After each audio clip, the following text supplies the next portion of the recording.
Only person not participating is Jordan Whitehead with his hamstring, and day to day we'll see where he goes. But really loved how we started the week, and first time I ever asked players, should we put pads on? And they said yes because of practice the other day. It was like, whoa. And so it was really good to see it. Great speed to the practice, and both our show teams did a hell of a job of giving good pictures. So explain that again. Why did you ask them? We're in the inside practice was really physical. Oh, okay. And I was like, hey, should we put pads on Sunday? And they said, yeah. I was like, okay, just for our protection. Yeah, just for protection, you know. And it was very, very good practice. Is there an urgency and immediacy to realize how close the game is? This would be Wednesday if this was a normal. Oh yeah, we know what day it is. I promise you. With teams that are Super Bowl contenders or trying to repeat, does this get talked about enough? The need to manage egos, because once you guys kind of get to the top of the mountain, you know, guys want to get fed, they want to get new deals. We had a lot of free agents. Is managing player ego and expectations something that doesn't get talked about enough on the coaching side, trying to repeat? I don't think so. I mean, our team knows it's about winning. It's not individual stats. It's not about fantasy leagues. It's about winning ball games and winning championships. So that part of it's really, really easy. For me, it's just more of a managing their workloads than their egos. And to that effect, with the managing of the workloads, I know that you relied so much on sports science to help you in your decision making. Have you relied on it even more this year, knowing that, hey, I got to make sure that my guys, I got to be proactive about this. They played a lot of extra games this past year. Yeah, that was a big part of what we did in the spring. And once we got to camp, it was like, all right, we know what it takes to be ready for our first game, so let's get it done. But that was more the off-season stuff. Bruce, have the best teams you've coached been player-led in a sense? Like you said, I can tell guys what to do, but until the locker room takes over. There's no doubt, Rick. I mean, players win games, coaches lose them. All right, and but without that, I've never seen a real good football team where a coach had to lead it. You know what I mean? And I've never been on one anyway. Bruce, just an update on Giovanni Bernard and his availability today out of practice. He's full speed.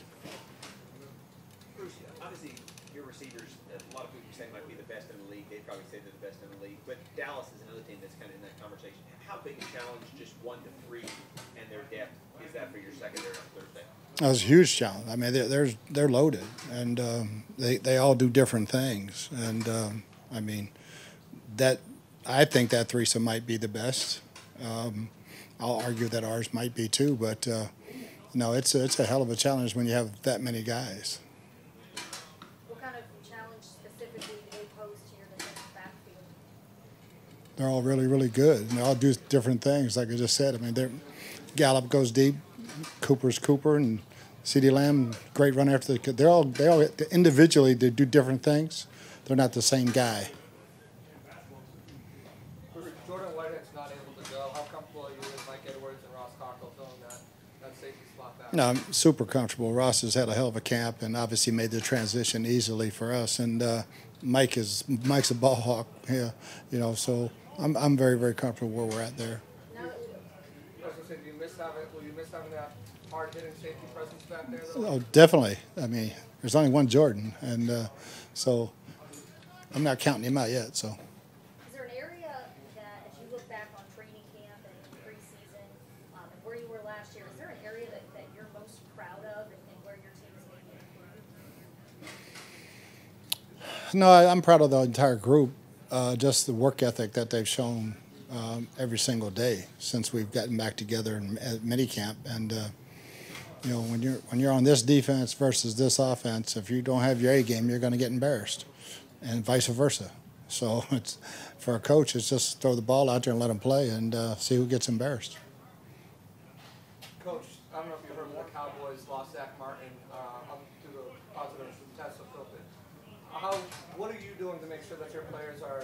I know you said you have your own rules versus the league rules, but how important is it to stress to these players to just come to work, go home, and avoid any possible temptations? Yeah, our guys know what it is. They know how to take care of themselves, especially in this climate. And we're all hands on deck for the game.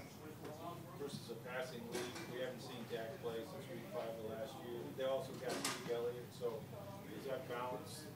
Yeah, I think the balance is when they get those big 5 guys up front back, you know, and now we'll actually see if he plays or not. He could get 2 negative tests and be there. So with that offensive line healthy, that running game's back, and there goes all the play action. They're not just a drop back, sit them in the pocket, and go after them.